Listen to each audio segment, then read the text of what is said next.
Namaste teman-teman, selamat datang di episode 2 podcast Department Talk dengan saya Demas Fadlanggara. Dan pada episode kali ini kita kedatangan tamu seorang mahasiswa S3 dari Delhi University, yaitu Mas Amin.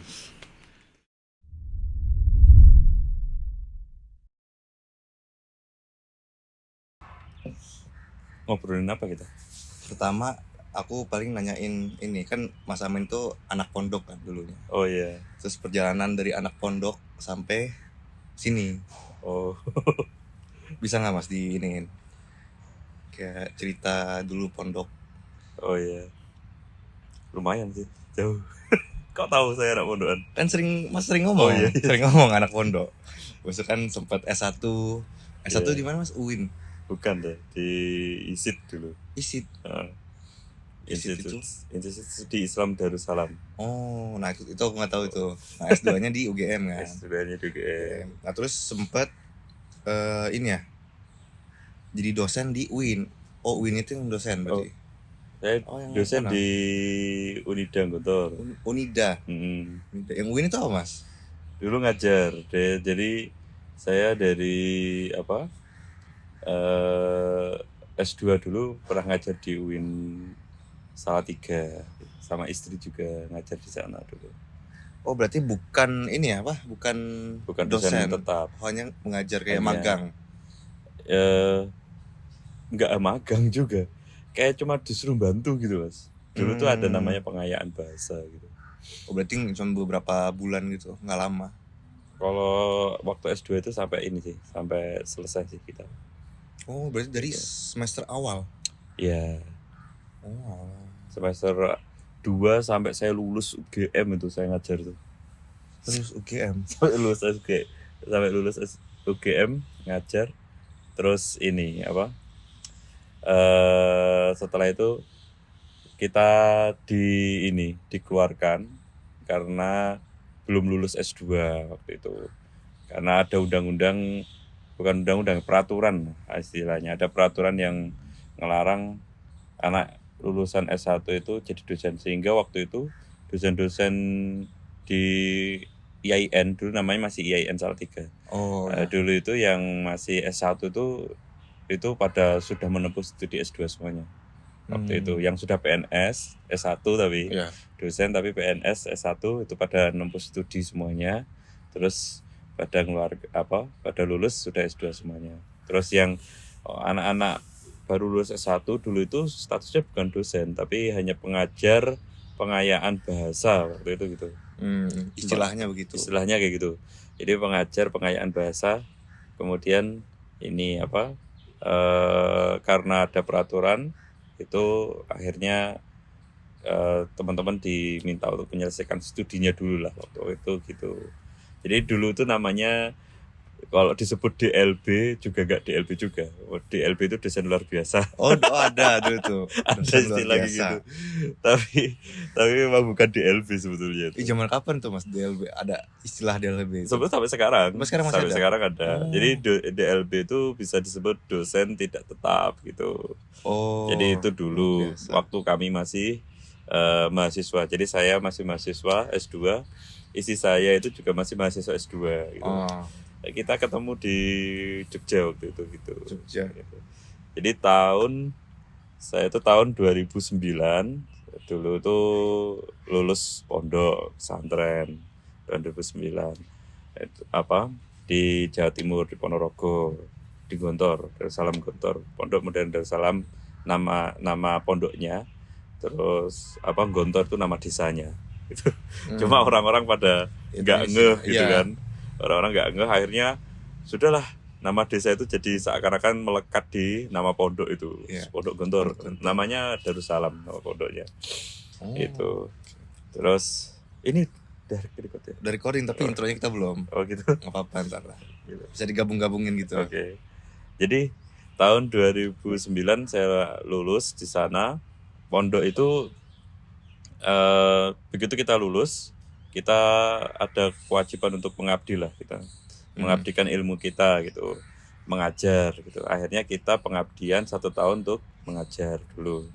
Setelah selesai pengabdian 1 tahun, Nah, saya ingin studi keluar tapi sama orang tua ini tidak dibolehkan waktu itu.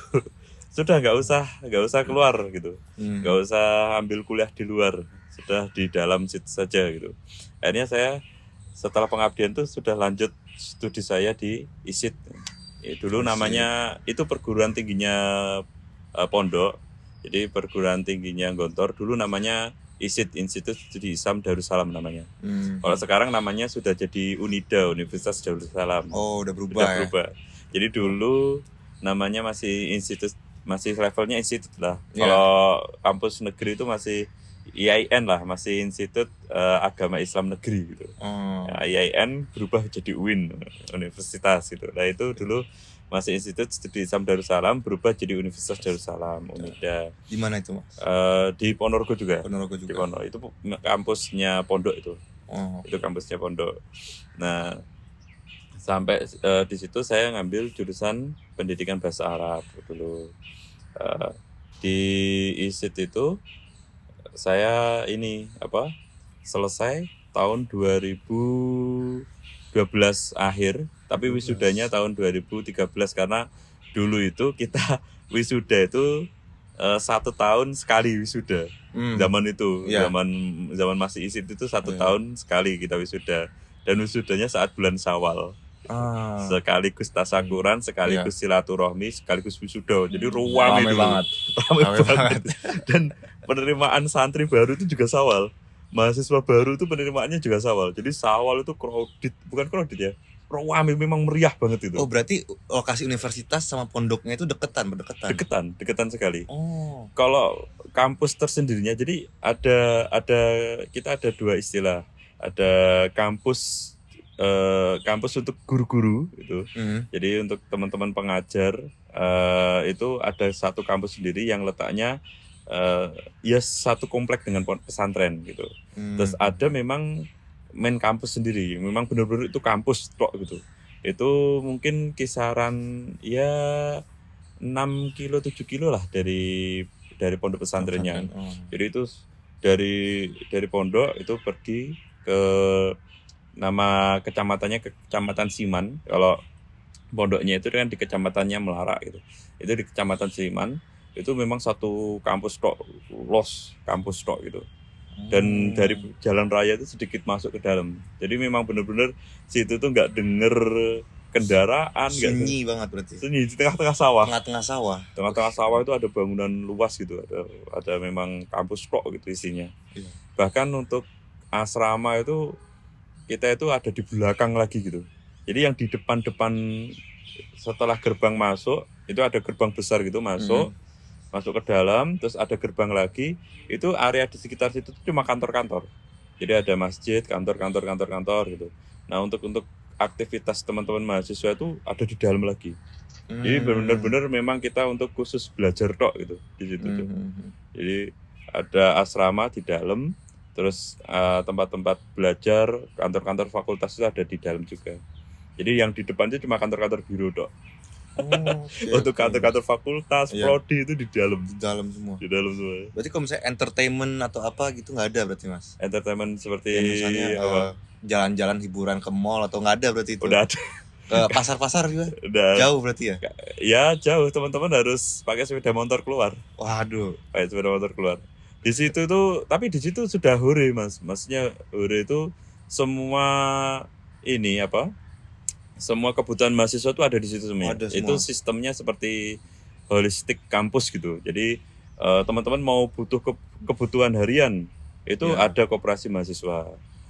Teman-teman ingin olahraga, semua cabur tuh ada semuanya di situ. Lapangannya sendiri-sendiri sudah. Oh, sendiri-sendiri, nggak digabung gitu, semua sendiri-sendiri. Iya, sendiri-sendiri. Jadi lapangan futsal punya sendiri, lapangan sepak bola sendiri, basket sendiri. Dan mereka punya klub-klub sendiri-sendiri. Yang suka skiboard itu ada tempatnya, yang pengen sepatu roda itu ada tempatnya sendiri. Mereka sudah ini. Terus yang hobi kamera atau biasanya anak-anak ilmu komunikasi itu suka buat tagging video, itu mereka punya studio sendiri.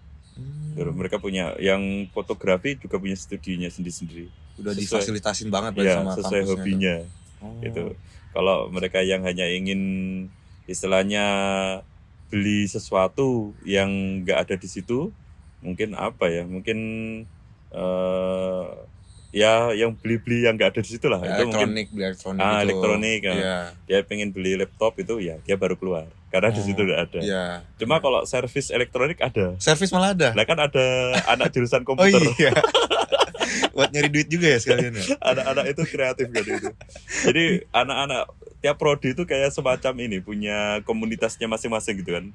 UKM-nya masing-masing lah. Iya, iya. Jadi ada unit kegiatan mahasiswa yang sifatnya umum gitu, artinya lintas prodi. Ada UKM yang memang khusus untuk prodi sendiri gitu. Itu sekarang sih. Iya. Kalau saya dulu nggak ada. Dulu udah nggak ada. Dulu belum maksudnya nggak sampai segitunya. Dulu ada tapi nggak sampai selengkapnya sekarang. Kalau sekarang kan sudah lengkap banget gitu. Iya. Jadi S1 saya wisuda tahun 2013. Setelah wisuda saya masih mengabdi di situ karena yang tadi itu pengabdian pengabdian saya KMI, yang 1 tahun tadi itu. Nah yang ini pengabdian saya S1. Jadi saya 2 tahun mengabdi di situ. Iya. Jadi setelah lulus S1 saya masih mengabdi itu di waktu itu kami ada lembaga PKU namanya. PKU itu pengkaderan ulama lah istilahnya. Program kaderisasi ulama PKU itu. Jadi saya mengabdi di situ mengurus pasca sarjana masih ISIT waktu itu. Sekaligus waktu itu tahun 2013-2014 itu masa-masa kami membentuk ISIT menjadi universitas gitu. Jadi masih proses waktu itu. Teman-teman masih bareng-bareng kita banyak lah waktu itu teman-teman pengabdian di masa saya itu pada bantu tim akreditasi di masa itu. Gitu. Setelah itu selesai 1 tahun saya 2014 itu dengan teman saya itu mendaftar di Jogja di UGM. UGM itu program studi saya waktu itu nama programnya itu Agama dan Lintas Budaya, tapi itu kan punya sub-sub sendiri. Iya, benar. Nah, saya tuh masuk di Kajian Timur Tengah atau Kajian Wilayah Timur Tengah lah. Masuk kajian wilayah gitu. Tapi itu kan kalau di umumnya itu KTT itu Kajian Timur Tengah itu kan kebanyakan orang HI ya, kebanyakan. Iya. Tapi kemarin tuh waktu saya itu ada ini Mas, KTT di UGM itu memang kebanyakan malah orang-orang bahasa Arab. Jadi orang-orang linguistik Arab, orang-orang sastra Arab gitu. Iya. Waktu itu kan gitu. Jadi di angkatan saya yang ngambil minat linguistik Arab itu, yang di kelas saya itu cuma 5 orang. Yang lainnya itu ngambil sastra Arab dan budaya Arab. Budaya Arab. Oh. Waktu itu gitu. Dan berapa satu kelas itu berapa orang? Kalau angkatan saya kebanyakan ada 18 orang. 18 orang. Yang di kelas saya yang minat khususnya linguistik Arab itu cuma 5 orang. 5 orang. Jadi kita ada kelas KTT, ada kelas yang keminatan khusus gitu. Jadi hanya ada beberapa mata kuliah itu masuk keminatan khusus gitu. Terus ada mata kuliah yang lintas gitu, Mas. Jadi saya boleh ngambil mata kuliah minat sastra atau minat budaya gitu. Bukan dari prodi lain tapi kan dari yang sama. Keminat masih di sama-sama teman-teman KTT, tapi saya ngambil minat khusus orang lain gitu. Itu ada semacam mata kuliah kayak gitu dulu itu. Kemudian lulus dari UGM sedikit molor saya tuh 3 tahun saya juga. 3 tahun ya. Iya. Biasanya normalnya itu 2 tahun kan S2. 2 tahun beres tahun. 3 tahun saya baru lulus. Tesis saya dulu itu tentang linguistik ini, Qiraah Hasyirah. Kalau kita umumnya biasanya pernah mendengar Qiraah Sab'ah gitu kan. Qiraah Sab'ah 7 matam Qiraah yang mutawatir lah. Masyhur juga, terkenal juga. Nah, saya ngambil yang Qiraah Hasyirah itu. Dulu ada yang membantu saya, salah satu dosen di UIN Jogja. Kemudian ada Mbah Yai Najib Krapyak, Pondok Pesantren Krapyak. Itu beliau juga ahli Qiraah.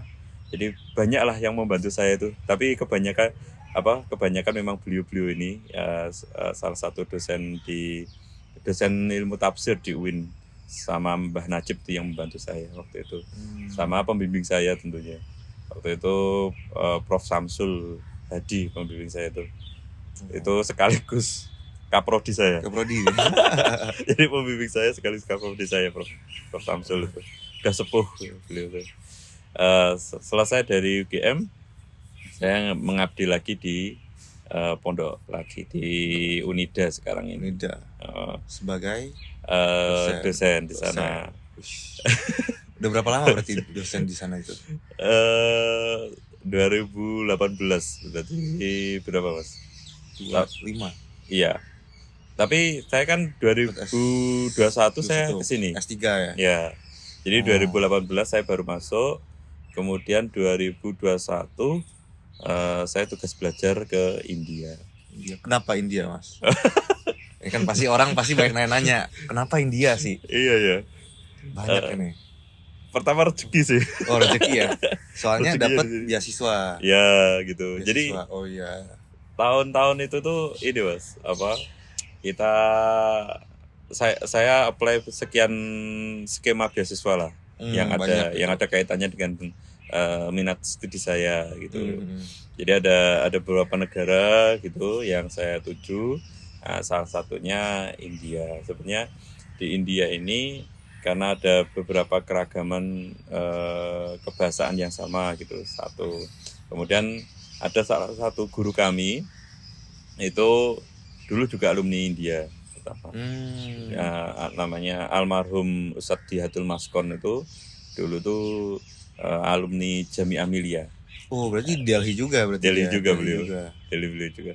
Dan teman-temannya itu yang sempat bertemu dengan saya itu ada namanya Ustadz Aminullah dari Medan. Itu juga temennya almarhum Ustadz Dihatul Maskon dulu. Jadi gitu. Like ustadz sini berarti ya. Iya, guru-guru kami dulu itu. Ya. Nah, akhirnya saya coba untuk apply India. Karena waktu itu skemanya saya ikut skema ICCR yang skema general gitu. Terus saya kan tidak bisa memilih satu kampus gitu. Iya. Jadi opsinya itu ada 5 kampus gitu kan. Saya itu apply untuk milih kampusnya almarhum Ustadz Dihatul Maskon, Jami'ah Millia. Yang pertama itu Jami'ah Millia. Yang pertama Jawaharlal Nehru saya malah. Oh, Jawaharlal Nehru. Jadi pertama Jawaharlal Nehru, kemudian Jami'ah Millia. Jawaharlal Nehru itu karena saya punya kenalan. Ada salah satu profesor namanya Prof Rizwanur Rahman. Beliau itu yang dulu sering komunikasi dengan saya saat saya di Indonesia sebelum saya berangkat. Iya. Saya membahas tentang ini jurnal atau sinopsis tesisnya itu dengan beliau. Kemudian Jami'ah Millia, kemudian Delhi yang kampus saya saat ini. Iya. Kemudian Delhi, kemudian Aligarh Muslim University, kemudian kalau tidak salah Dr. Ambedkar University itu. Itu ada 5 itu. Terus ternyata yang dapat panggilan itu yang Delhi itu. Sudah Rezekinya emang di sini berarti. Rezekinya emang di situ. Emang rezekinya yang di Delhi itu. Ya, proses ICCR itu gimana Mas dari awal sampai akhir tuh? Wah itu. Soalnya kemarin tuh di YouTube ada yang nanya di komen YouTube, ya bagaimana proses dari beasiswa ICCR? Biasanya itu di bulan-bulan ini Mas, Februari lah ICCR itu. Ya awal-awal tahun Februari itu. Dulu saya nggak tahu kalau teman-teman PPI ada semacam sosialisasi beasiswa ya dulu tuh. Jadi dulu itu ternyata ada beberapa guru-guru kami yang saat ini mengabdi di UIN Salatiga, dulu masih IAIN ya. Di UIN Salatiga itu ada guru-guru kami yang alumni India juga gitu. Di lain sisi ada guru kami yang dari ISIT itu juga ada yang alumni sana, ada guru-guru kami yang dari UIN Salatiga juga ada alumni India. Kemudian ada beberapa teman-teman UGM itu juga dulu pernah mendaftar beasiswa ICCR ini gitu. Termasuk istri saya itu dulu sebelum ketemu dengan saya itu pernah mendaftar beasiswa SCCR ini gitu. Oh, pernah juga Pernah berarti. juga dulu. Barengan waktu itu daftarnya atau sesudah Mas Amin? Oh, sebelum kami menikah. Jadi dia berarti baru udah lama banget ya. Saya baru tahu itu setelah saya nikah. Oh, alah. Kalau ada beasiswa Iya. ini tuh saya baru tahu itu setelah saya nikah gitu. Jadi akhirnya waktu itu kita carilah IG-nya Embasi India gitu untuk cari informasi gitu. Nah kebetulan tidak lama setelah kami cari-cari tahu itu dari pihak Embasi ada sosialisasi beasiswa Mas. Jadi ada berapa beasiswa saja di India ini gitu itu ada sosialisasi dari embasinya. Kemudian saya ikut sosialisasi itu, kemudian saya nyobalah daftar gitu di bulan-bulan Februari akhir waktu itu. Bulan Februari atau Maret lah saya. Pokoknya sudah bentar lagi ditutup waktu itu. Saya itu daftar itu. Kemudian berkas-berkas saya kumpulkan karena berkas-berkas ini setiap tahun kayaknya berubah-berubah ya. Dulu zaman saya nggak ada aposti, tapi adik-adik tingkat saya itu ada aposti. Ada untuk persyaratan itu, untuk syarat-syaratnya itu kayaknya berubah-ubah. Nah, saya submit lah itu dokumen. Kemudian tidak lama setelah itu saya dapat di bulan-bulan Agustus kok nggak salah. Panjang juga. Panjang itu Maret, April, Mei, Juni, Juli, Agustus baru dapat notifikasi, ya. Ada pemberitahuan gitu. Kalau dokumen saya itu diterima oleh kampus gitu. Terus saya dapat telepon dari kampus waktu itu, ngobrol lah dengan pihak foreign student-nya yang di DU. Kemudian tidak lama setelah itu saya dapat telepon dari Jakarta gitu. Intinya kapan mau ke Jakarta gitu, intinya gitu. Nah setelah ditelepon saya langsung berangkat ke Jakarta. Masa-masa itu masa-masa pandemi itu. Iya. Tahun-tahun itu. 2021 ya. Iya. 2020, 2021 itu masa-masa pandemi saya datang ke Jakarta, tapi janjian dulu kan tadi itu. Iya. Janjian dulu, ketemu dengan Ibu Kusuma Bangsal, orang India. Namanya Ibu Kusuma Bangsal. Akhirnya ada wawancara sedikit gitu. Terus akhirnya proses pembuatan visa. Dulu yang bantu saya namanya Pak Aziz dulu. Pak Aziz itu yang membantu proses pembuatan visa administrasi itu. Itu kurang lebih. Panjang juga berarti ya. 5 bulan berarti Maret, April, Mei, Juni. Iya, 5 bulan. Iya, 5 bulanan lah. 5 bulan. Iya. Nanti biasanya ini entah Januari atau Februari teman-teman PPI biasanya ada program itu Mas, apa? Sosialisasi beasiswa. Kalau nggak di-share juga ntar ya. Iya. Pasti harus itu. Biar makin ramai kita nih Delhi nih, udah berkurang soalnya. Iya, betul. Itu udah berkurang. Gitu. Tapi lumayan banyak sih. Kita di Delhi ada 20-an orang. Iya, lumayan di Turki 2 ya? Di Turki 3, 4 malah. PSD semuanya. PSD semua. Dari university ini tuh rata-rata emang S1 S2. Rata-rata S1 S2 Delhi. Delhi rata-rata S1 S2. Kebanyakan S2 sih. Iya, kebanyakan S2. S1 yang kurang. Kurangan S1, kurang teman aku di sini. Di TU jauh tapi di TU jauh banget ke atas itu. Enak. Kebanyakan anak teknik di TU. Iya, di TU masternya cuma 1 orang. Mbak Kusnul tok. Iya, mau lulus juga ya dia. Iya, udah mau lulus juga. Iya, mau lulus. Rata-rata Aligar sih yang paling ramai itu. Ramai ya Aligar. Teman-teman banyak di sini kok. Terus kalau ada yang mau datang kita bisa inilah ajak-ajak kemana gitu main keliling India. Iya. Ramai orang-orang sini. Lumayan kalau kesini dengan beasiswa lumayan ini sih cukup lah gitu. Artinya kalau apalagi teman-teman masih single ya. Oh ya, teman-teman masih single sangatlah cukup sekali gitu. Saya aja bawa keluarga ke sini. Saya, Mas Adi itu bawa keluarga. Mas Adi di Delhi bawa keluarga.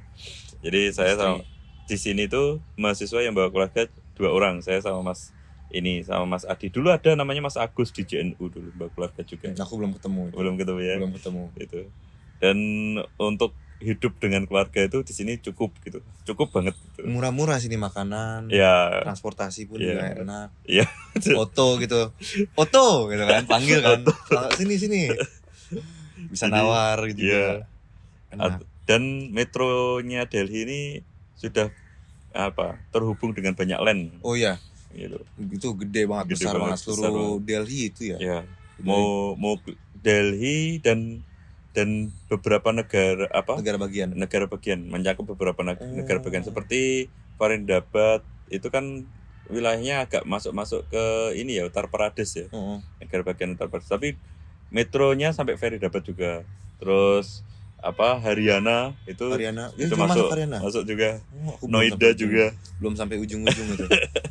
Murah-murah, metro itu murah sih. Iya. Termasuk murah. Semboyannya anak Delhi itu ini.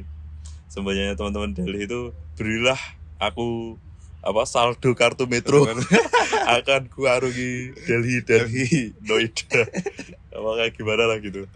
Jadi karena saking metronya terkoneksi dengan berbagai macam tempat-tempat dan banyak tempat-tempat yang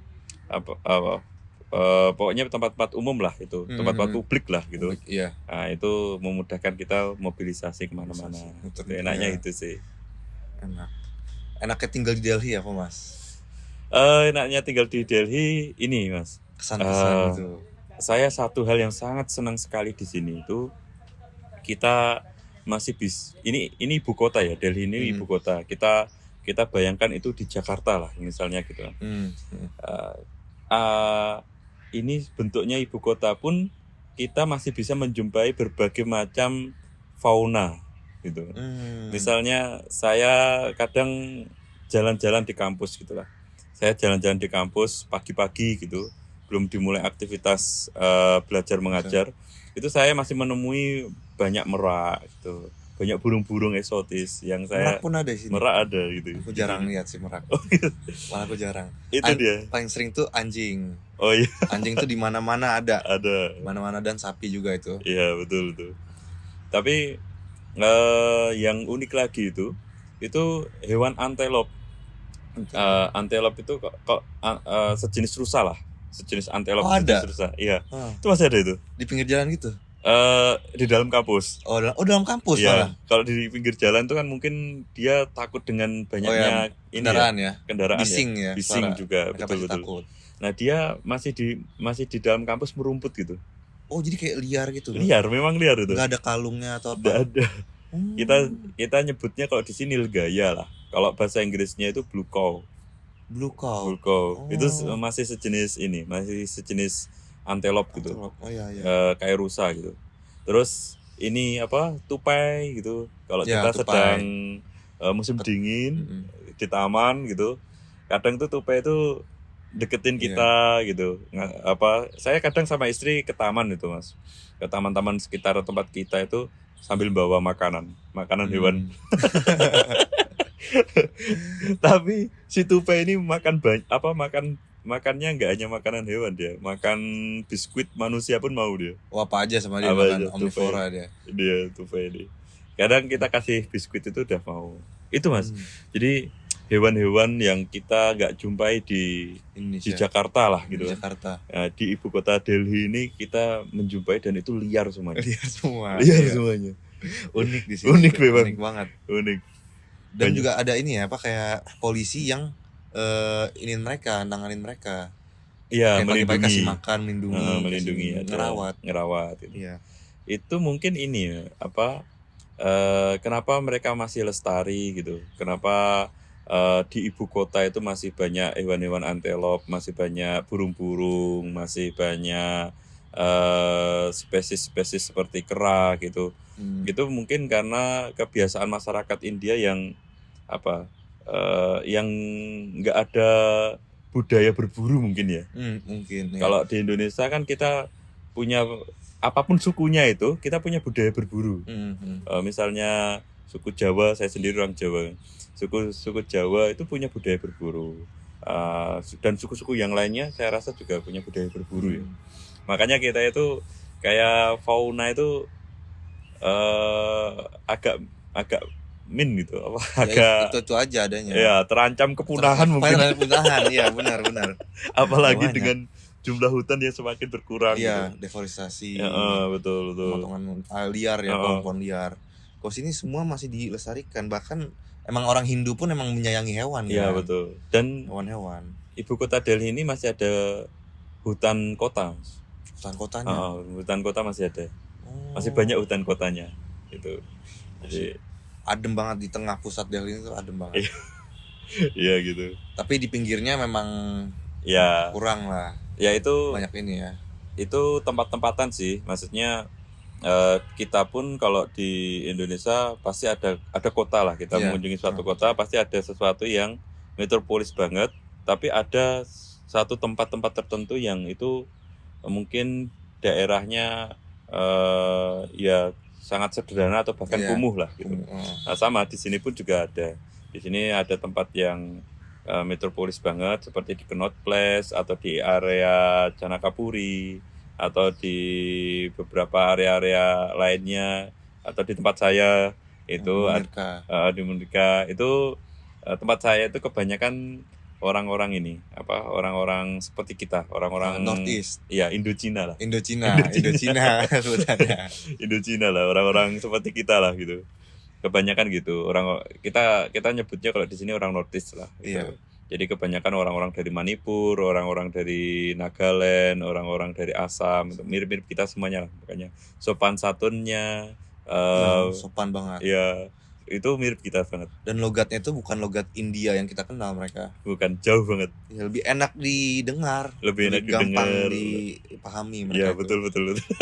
Jadi kalau berteman tuh enak banget sama mereka. Iya. Dan berasa kayak ini brothers and sisters. Iya, mereka. betul.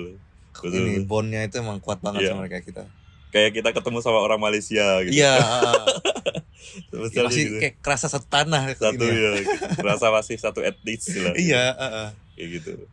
Dan ini Mas, makanannya pun sama sih. Saya kadang nyari pete.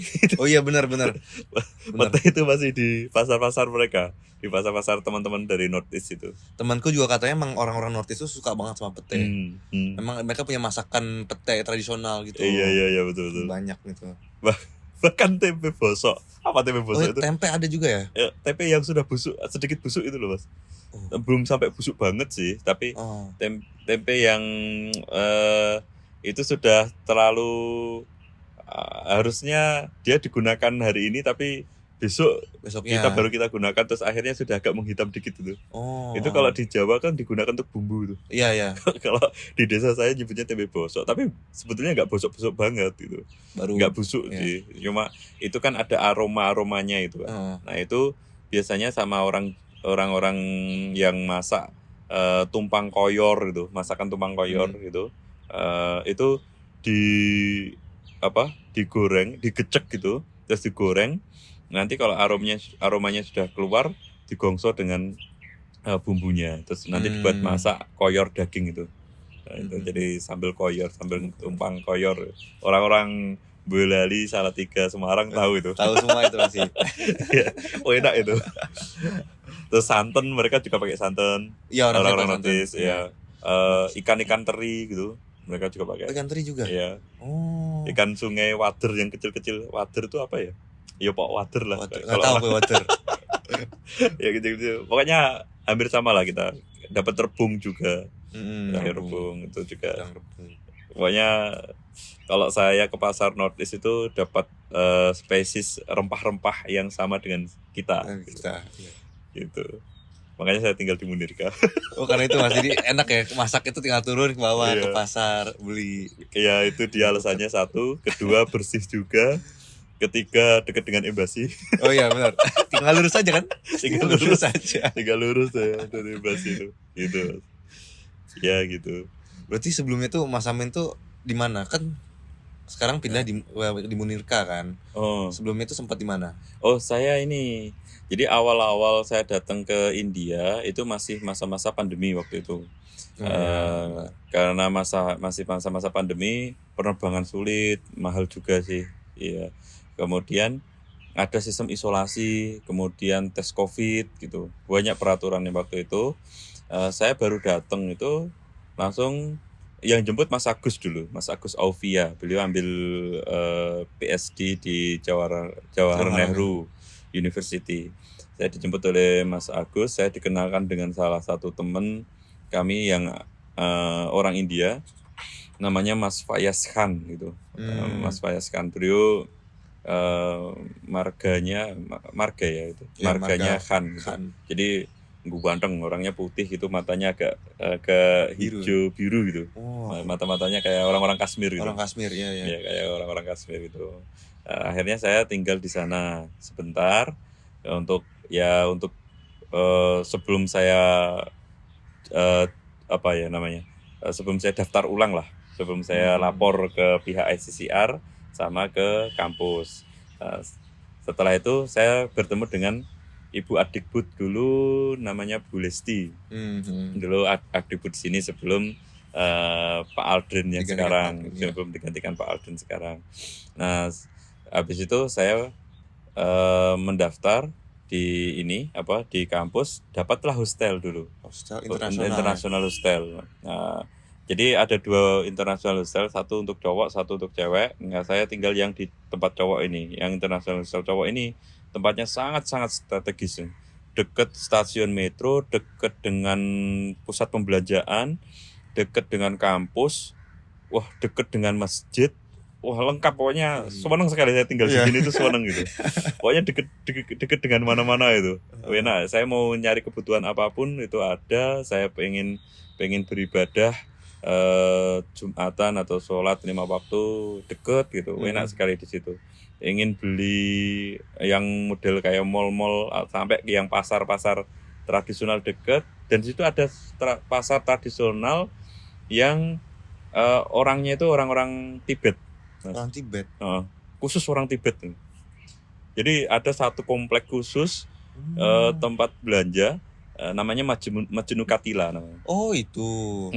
Majnu Katila itu orang-orang Tibet, kebanyakan Tibetian area lah di situ. Area. Jadi makanan Tibet, tradisi Tibet, terus masakan-masakan Tibet ada di situ semuanya. Lengkap lah itu. Itu kalau mungkin kita itu kayak Chinatown. Ya, Chinatown. Mungkin lah. Tapi itu Tibet Town lah. Khusus Tibet ya, Tibet Town ya. Gitu. Mereka menganggulkan Dalai Lama, ada beberapa foto-foto Dalai Lama lengkap di situ. Nah, itu dekat dengan hostel kami gitu. Saya tinggal di situ sampai istri saya datang. Jadi kurang lebih setengah tahun lah saya tinggal di situ. Oh, 6 bulan, hampir setahun ya. Hampir setahun. Dan enak sekali di International Student House itu ada dapurnya. Pokoknya kita itu tinggal di situ itu sudah tinggal belajar saja. Jadi satu orang dapat satu kamar, terus di dalam hostelnya itu sudah ada dapur dan tempat makan. Sudah ada yang masakin, ada chefnya. Kemudian ada tempat untuk nonton TV. Kalau mau ada pertandingan sepak bola tuh kita tuh rame di situ. Antar itu kan orang-orang dari berbagai negara ya itu. Itu rame itu. Bola itu terutama teman-teman Afrika itu senang sekali dengan bola. Rame kok ya, langsung kejuaraan apapun udah update itu mereka. Bahkan hanya sekelas Liga Champion itu udah rame itu. Antusias banget ya orang. Terus ada lapangan olahraga, ada badminton, ada bola gitu. Terus ada lapangan, ada tamannya juga, taman luas. Biasanya teman-teman bisa duduk-duduk lesehan di situ sambil makan-makan buah-buah sambil diskusi, biasanya gitu sih kita.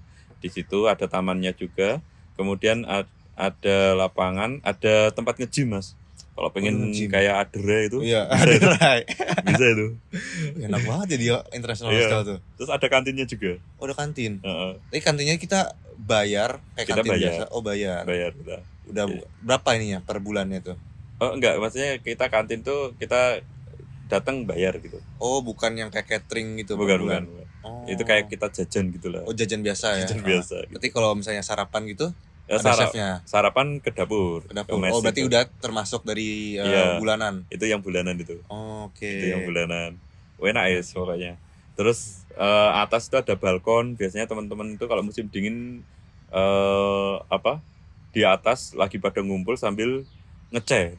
Oh, ngeceh. Ngeceh itu teh India yang kita kalau kemana-mana harus ngeceh. Harus ngeceh, itu wajib itu. Soalnya enak, memang enak itu. Aku pun suka. Itu kayak rasanya tuh kayak milk tea dicampur sama beberapa rempah-rempah India. Ada hangatnya, mungkin ada jahe ya. Iya, kayak jahe itu menurut. Ada itu. Itu ramai itu. Ramai. Dan kita ngambil chai itu suka hati, mau cupnya yang besar atau yang kecil, suka-suka. Sampai kenyang tuh bro. Sampai kenyang. Itu suka-suka, bebas itu kita. Bahkan kalau sarapan tuh kadang saya bawa susu ke kamar saya. Oh. Jadi susu dapur saya bawa ke kamar itu. Kalau musim dingin kan itu sangat membantu ya. Iya. Karena kita sambil ngerjain sesuatu di depan laptop itu minum susu atau minum chai itu enak itu. Itu dulu. Jadi di International Hostel setengah bulan, habis itu saya minta ini menanya lah, saya nanya ada nggak marital hostel di sini gitu. Terus kata dekan untuk foreign student-nya itu bilang oh nggak ada gitu. Kalau kamu mau, kamu bisa sewa rumah di luar, maksudnya di luar hostel. Iya. Nanti kami pihak ICCR akan bantu untuk biaya sewanya gitu. Akhirnya ya sudah, saya memutuskan untuk membawa keluarga ke India. Kemudian saya ajukan surat untuk penerbitan visa keluarga saya. Terus saya laporan ke foreign student-nya, kantornya, kemudian ke kantor ICCR juga. Kemudian saya cari rumah keluar. Terus sewalah rumah di luar. Udah berapa kali pindah berarti mas? Baru sekali. Dan mudah-mudahan nggak pindah-pindah. Nggak pindah lagi. Udah nyaman ya satu tempat itu. Iya. Ini pemiliknya, landlordnya itu baik sekali. Ada perayaan India itu kadang dia ngasih sesuatu ke saya gitu. Gitu. Kemarin ada perayaan Diwali itu mereka ngasih kado ke kami. Parcel gitu ya? Parcel gitu. Gede. Iya, nggak besar-besar sih, tapi bentuk kotak gitu, parcel gitu. Isinya makanan-makanan inilah, makanan yang umumnya di Diwali lah, sweet gitu, sweet. Apa makanan-makanan manis gitu. Cemilan manis itu. Kayak India. pita, kayak ladu, kayak dan pokoknya makanan-makanan manis isinya itu satu kotak gitu. Nah, karena landlord saya ini tidak bisa bahasa Inggris gitu. Biasanya itu yang komunikasi sering dengan saya itu anak laki-lakinya itu. Iya. Anaknya laki-laki atau anaknya yang perempuan itu akrab dengan kami, karena kami kalau pengen ngobrol itu ya dengan mereka yang anaknya ini. Kalau landlordnya kan dia paham sebetulnya sih, cuma mau ngomong itu susah. Dia nggak bisa bahasa Inggris itu. Memang nggak semua orang India itu bisa bahasa Inggris. Iya. Apalagi di bagian sentral tuh ada Iya, yang betul. Iya. Di sini kebanyakan Hindi ya. Hindi. Ya. Kalau kita ke selatan Tamil ya beda bahasa lagi. Beda bahasa lagi lah gitu. Iya. Jadi di sini ya karena saya sering belanja ke pasar-pasar tradisional, mau enggak mau belajar dikit-dikit bahasa Hindi lah. Gitu. Apalagi kuliah juga pun di sini dosen tuh karena mayoritasnya orang Hindi. Jadi mereka tuh bahasa pengantarnya tuh Hindi juga. Kadang ya. Iya. Kadang. Jadi kita harus gitu. tanya dulu, bisa kak dosen ini kayak Sir, can you talk in English? Ya, gitu. Ya, karena ini muka-muka kita ini kelihatan kayak orang-orang Nordisk. Iya. Kita dikiranya kita bukan orang foreign student lah. Foreign student. Kita. Jadi karena kita tidak dikira orang foreigner, dosen itu langsung ngomong pakai bahasa Hindi. Bahasa Hindi, iya. Maka perlu diingatkan kalau baru pertama-tama awal masuk kuliah itu perlu diingatkan.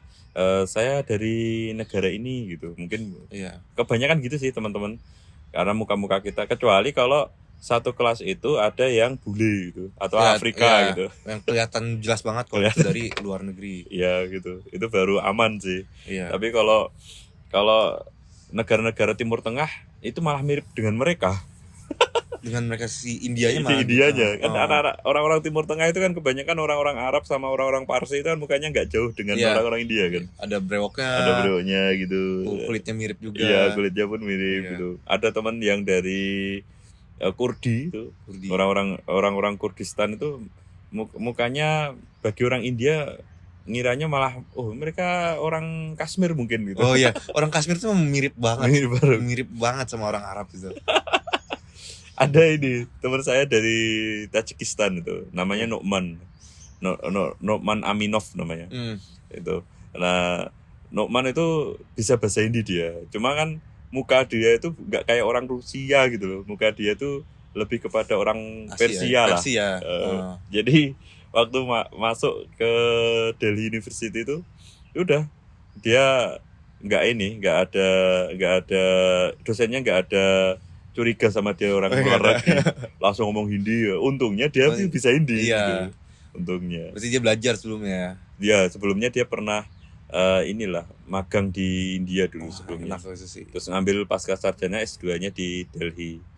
Teman saya akrab itu. Kalau sholat Jumat bareng. Wih, banyak banget nih Mas Amin teman-temannya orang India ya rata-rata.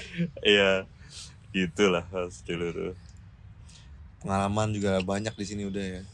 Saya 2 tahun di sini. Sudah 2 tahun. Sudah 2 tahun ini. Doanya lah lancar. Amin. Semoga bisa lanjut terus ya lancar. Ya, siap. Berapa tahun lagi Mas? Ini segeralah. Disertasi saya jadi langsung sidang langsung pulang tuh. Langsung pulang ke Indonesia? Nggak mau lanjut di sini? Loh kan sudah ini. Nggak tahu kalau postdoc nanti gimana. Oh iya. Saya kan izin ini dulu. Atasan dulu ya. Izin orang tua juga, izin keluarga iya, juga benar, sih ya, sebetulnya gitu. Itulah. Sekian teman-teman untuk episode kali ini. Semoga pertanyaannya sudah dijawab, pertanyaan yang di episode sebelumnya. Dan jika ada yang ingin di narasumber selanjutnya boleh di bawah komentar. Jika ada pertanyaan juga di komentar. Jangan lupa di share, komen, dan subscribe. See you next time.